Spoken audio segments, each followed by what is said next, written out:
all financial advisors are now giving this advice.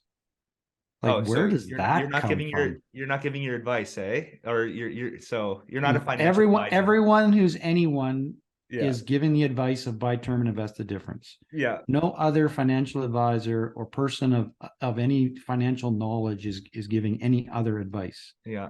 Like, where does he get that information from?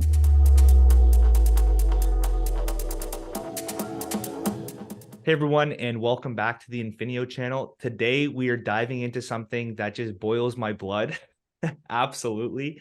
And that is diving into why Dave Ramsey hates whole life insurance. And we're going to be reacting to a recent video he posted a couple months back, and really just kind of exposing the truths, and kind of defeating the lies that he tells. And they might not be direct lies, but they are half truths and basically the same thing, to be honest, at this point. But it's kind of funny and fitting because I was just talking to someone, and of course the first question they ask is, Matt, why does Dave Ramsey hate whole life insurance? And so let's just take a dive into this video. Good. I'm just under this massive amount of debt. And after listening to you for a couple of months, I just basically restructured the way I do everything. I'm just buying stuff and getting my debts paid off. I'm giving a couple of years. I'm going to be completely debt free. So thank you very much for your advice. My question is, I've heard you talk a little bit about whole life policies. Now, my wife and I right now have whole life policies. They're good until we're 125 years old. We have about $1.5 million in coverage. It's about $680 a month to have that. And I've heard you sort of say that you didn't think they were a great investment, but I haven't really heard you get into any details about why you think that is. So I was wondering if you could just talk about that a little bit, and maybe I'm missing something, and if I am, I'm sure you'll get the point.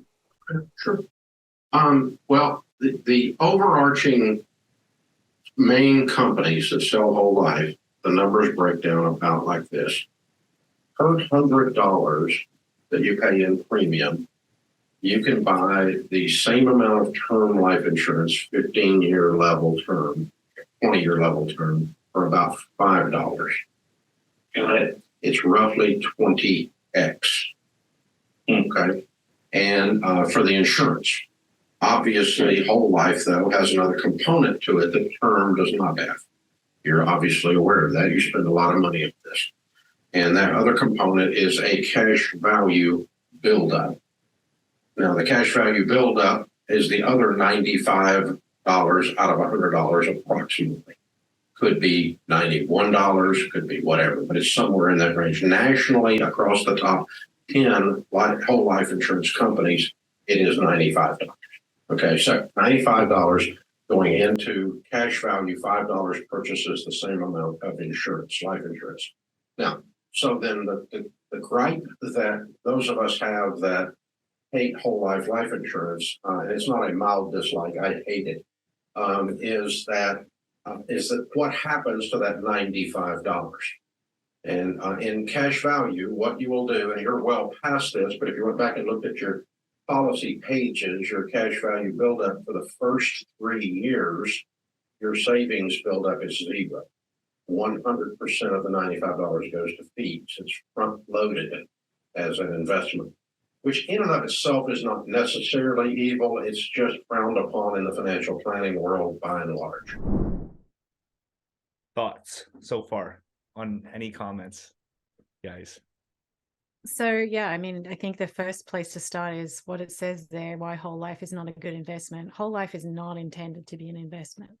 It's meant to be a place where you store capital. So even at the outset, we're not comparing the right thing, right? Like whole life is not designed as an investment. It's an insurance product.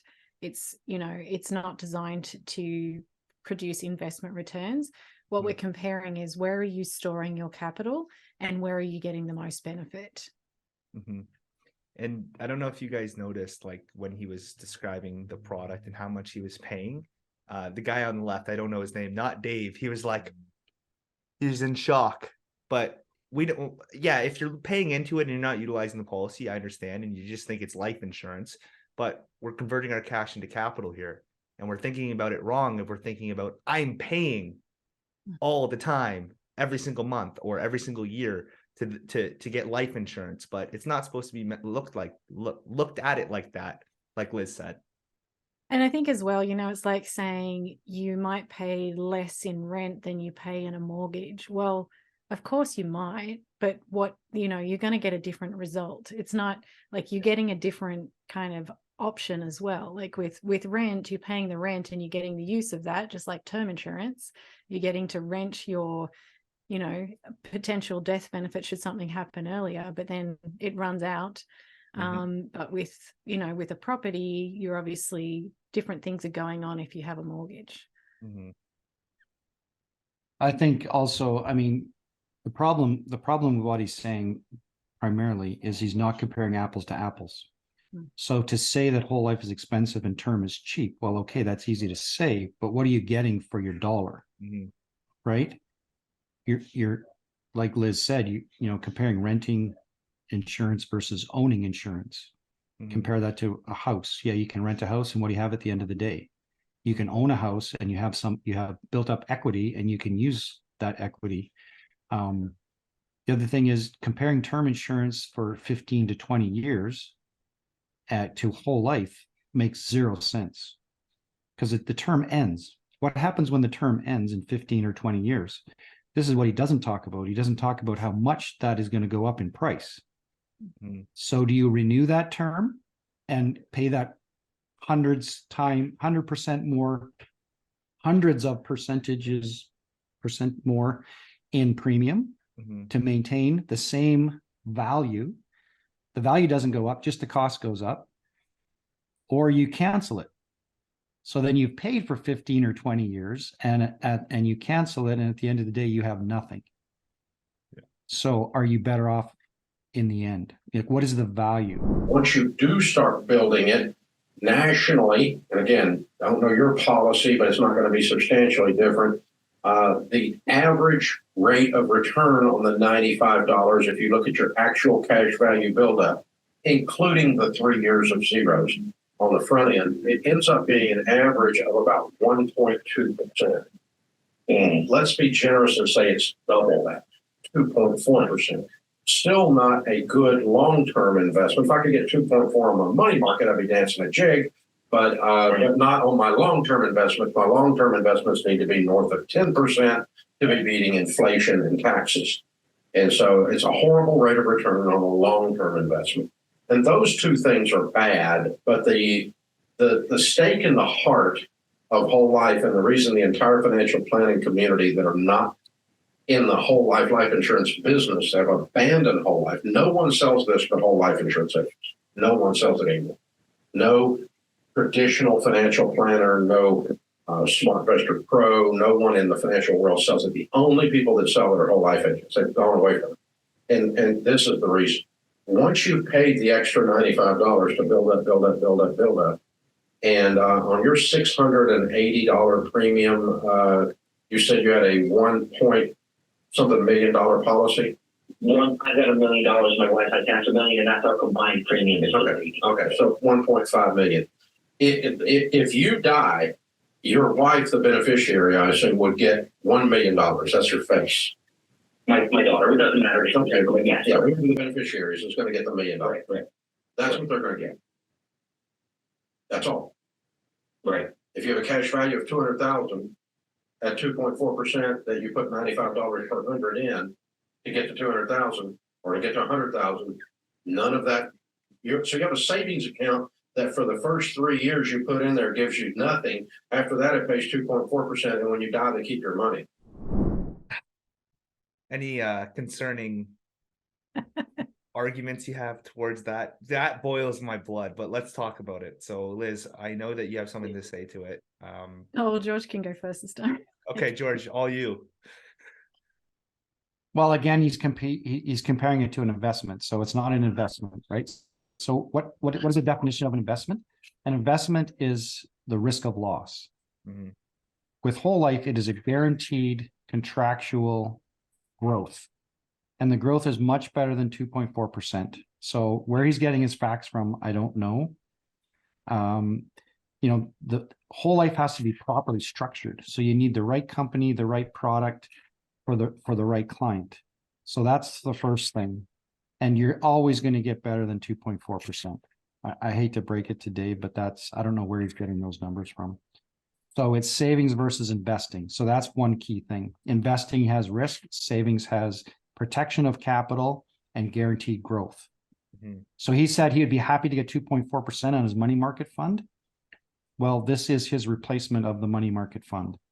Yeah. And who says you're getting 10, 12% on any long-term investment? That's just made up numbers. That is a made up number. That's what it's based on nothing. Yeah. You can't even base it on past performance because past performance doesn't even say that. Yeah.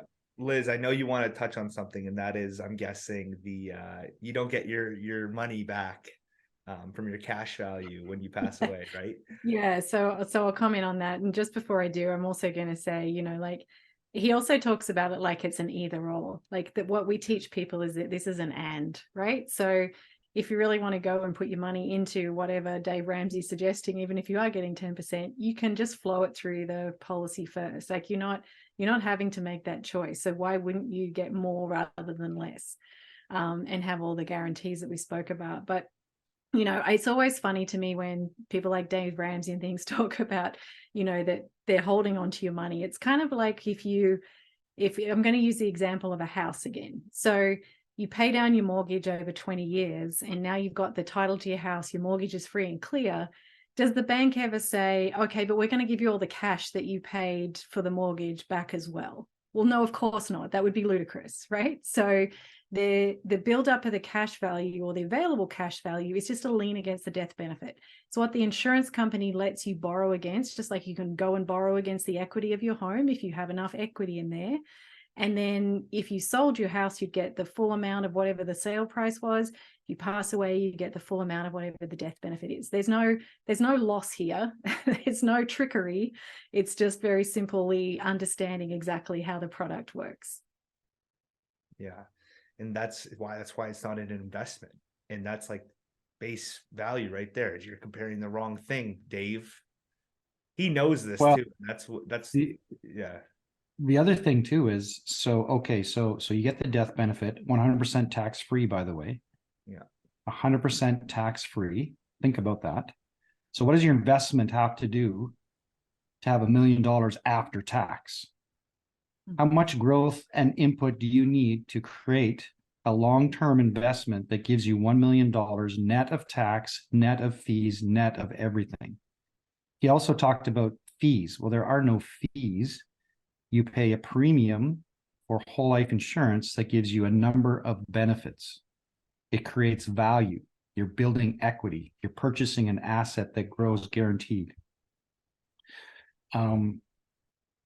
So yes, you get the death benefit. So now compare, what have I put in over this period of time, regardless of how long that is? And I pass and my death benefit goes to my loved ones 100% tax free. Well, what is the return on that? Mm-hmm. Do a comparison of that. Mm-hmm. And then compare that apples to apples, compare that to an investment.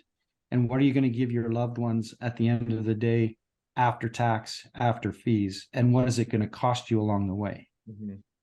So let's do some fair comparisons here. Let's not just make stuff up and make one thing sound worse than the other thing better. Yeah. I think there's also something to point out that he has a guy live on the line. So imagine if he told him the truth, how bad the show would be. Imagine how, if we had a live person on the line who came to us, we'd have to, he's almost like promoting his term insurance, right? And like, there's almost like a secret selective thing he's doing to make a profit or something. I don't know, not going conspiracy. It seems like whenever we do these videos, the audience is probably like, why does this guy always bring up conspiracy theories? But that's just my opinion. But yeah, we'll keep pressing on here. That for the first 3 years you put in there gives you nothing. After that, it pays 2.4%. And when you die, they keep your money. All right. Which makes it absolutely horrendous. So you're much better off. And many, many decades ago, the financial planning community, by and large, started moving towards buying term life insurance for the $5 per 100 and doing almost anything else with the 95, but over in the investment world away from the insurance world. Long-term investment. Or at least it's there when you die. Okay, so you said, was your advice be to just terminate those policies and just do what you suggested, purchasing relatively inexpensive term life policies and then put additional money? I mean, I do have investments. I mean, I could just up those investments. I invest into mostly directly in the S&P 500. I've got 401k. Exactly. So when you get the term life in place first. Yeah, exactly. Get your term in place first. Never cancel life insurance until you've got new in place, because we don't want you to have the proverbial milk truck or bus in the middle. Okay. Between the so just look at the money I've been spending over the last 5-10 years. Just write that off. Yeah. And just start. That's actually a really good piece of advice that Dave gives in this being is that he said, never cancel your insurance until you have something else in place. That I absolutely agree with him on. So I'm glad he's giving good advice on that. The fact that he's advising him to cancel the insurance is the bad piece of advice, but at least he's, due diligence of care of making sure that he does have insurance in place. But what he's doing is he's effectively saying, cancel something that's built up value and has some permanency to it and growth to it. Obviously, none of us have seen this policy, so we don't know how it's designed, but that's what it seems to be. And put in place something that's temporary and is going to get really, really expensive for you in the next 10 to 15 years when you still need insurance and go to renew it. Like, it just doesn't, the logic doesn't follow for me on that. What he just did, I think, should be illegal. He just gave financial advice without knowing this guy's finances. And think about what happens if he had 50,000 built up in that whole life policy. I don't know how much he had, but let's just say he had a significant amount of money. Well, instead of surrendering that and causing a taxable event, well, what he could have done is do what we always talk about, which is leverage that whole life insurance policy for his investment. So he doesn't lose out on the opportunity to, like he said, he wanted to invest in the S&P 500 or invest in the stock market, wherever. But, you're now losing that opportunity, and you're also getting taxed on that if you go to surrender that policy. So Dave, you did something wrong to this guy. I feel bad. He should have came to Infineo and learned a little bit more. So he's not left out of the equation, really, just because he thinks he's made the wrong decision buying whole life insurance, but kind of wandered into a nice little, he's built up some capital in those whole life policies. Yeah, I think that advice is just horrible. What he's telling people is horrible, and he doesn't really know their situation. No. He doesn't know the purpose of the insurance. He doesn't know why they got it in the first place. He doesn't know why they're using it or want to use it or intended to use it. Mm-hmm. I mean, what we teach is not, it's not so much that we sell people insurance. What we do is we sell people what they can do with their insurance. We are turning cash into capital. Capital grows and is preserved, and it is and protected, and then it is passed on to the next generation, all in tax advantaged and potentially tax-free ways. Mm-hmm. Like, he doesn't even talk about tax. No. And he doesn't talk about fees. So when I invest in a mutual fund, who gets paid no matter what happens to that fund? And are they acting in my best interests ever? When I give control of my money to someone else, do they care about me really and my money and what it's doing? No. So we want to take control. So what we teach people is to take control for themselves, make decisions that are in your best interest, not the bank, not the government, not Dave Ramsey and whatever he's getting paid to do and paid to say. Do what's best for you and your family. And do not waste what you've already created. That is just horrible, horrible advice. Yeah. Well, I hope that guy hadn't had insurance in for like 10 years and now he's surrendering that policy when it's working most efficiently for him. And Dave's really good at drawing people's emotions. And so he sells to the fact, well, you could have instant, growth with the S&P 500. And that's something that we always have to have a challenge with, even though, we in order, like, we'll go back to the control piece that George said. We need to have, control of our finances. And something that we need to learn how to do is to delay gratification and actually learn that playing it safe and guaranteed is sometimes better than playing it aggressively and learning how to play defense is better, because then when the offensive opportunity comes up, you can do it a lot better. And Dave never, he's always like, you could do this right now and make this much money, but he's not talking about the negatives to doing that. And just like that, he just lost it. That guy, he's probably going to lose. He's probably already lost it. This was 6 months ago. So just a caveat to not, it's giving out half truths. Absolutely. And regardless of what you invest in, like, it doesn't even matter what you invest in. You invest whatever you want, how you want. Mm-hmm. But you need to understand that there's risk of loss. And no one can say to you, you're going to get 10%. You're going to get 12%. That is just not true. You can't predict that future. There's no guarantee there. So what we're promoting is that you grow your capital with guarantees, use other people's money to create and grow more assets. So you purchase one asset, leverage it, purchase more assets, you're growing your equity, you're growing your wealth, you're preserving it, and then you're passing it on in a very tax efficient way. So, to say the things that he says are just untrue. Mm-hmm. He only gives part truths and doesn't compare apples to apples ever. And doesn't talk about, to quote one of our colleagues, Wayne, cost is only an issue in the absence of value.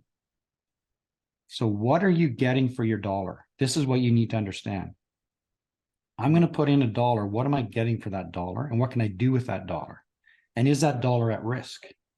Mm-hmm. And am I comfortable with that risk? We don't have to go back to the video. There's not that much left. So we'll just continue on, like, kind of putting in our input about Dave Ramsey, and then we can end the video there. So we'll just kind of do a couple of last remarks on what we think. Yeah, I just think it's important to make sure that you do your homework and understand, anybody who's saying anything, make sure that you actually understand, their potential biases and what, if you hear a recommendation for somebody else's circumstances, not to necessarily apply that to your own. It's important that you work with somebody who's a trusted advisor who can speak to you and work through your particular situation.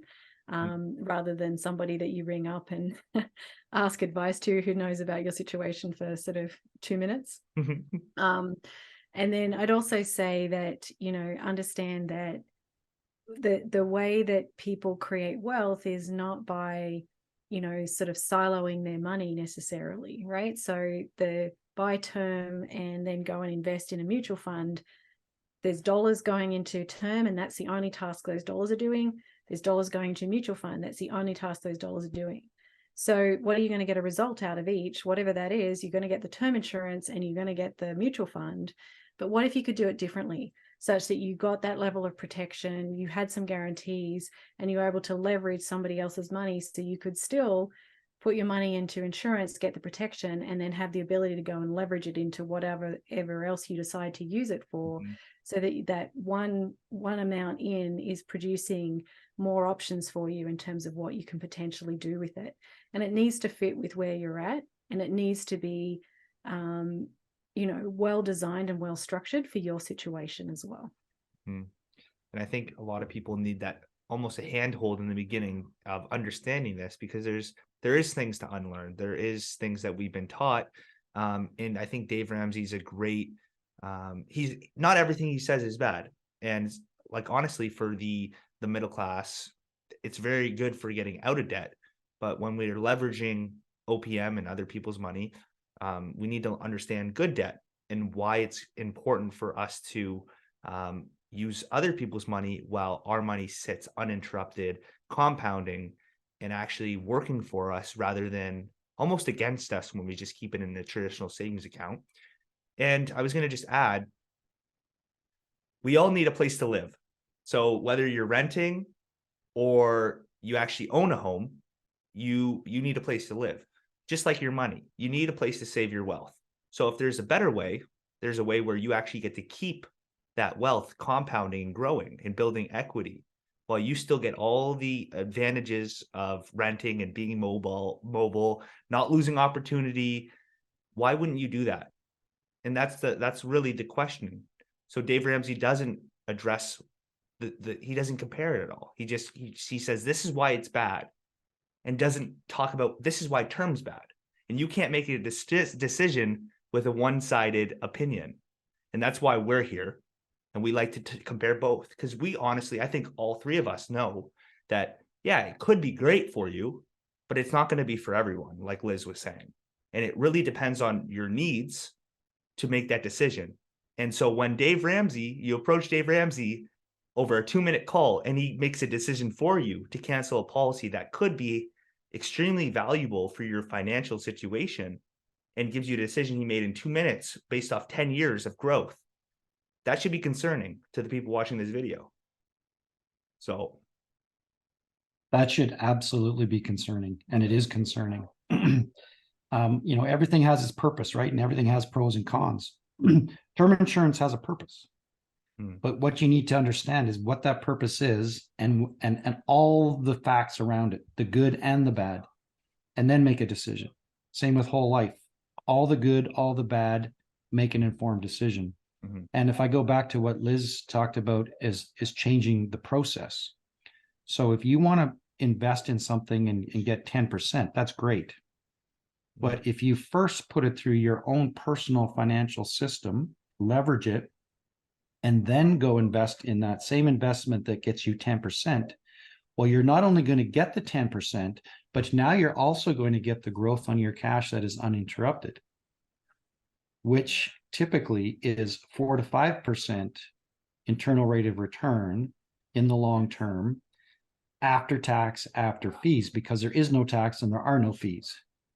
So what do you have to get outside of that in order to get that net? So pay attention, dollars in, dollars out. It's not about rates. It's about volume and amounts. What am I putting in? What is it doing for me?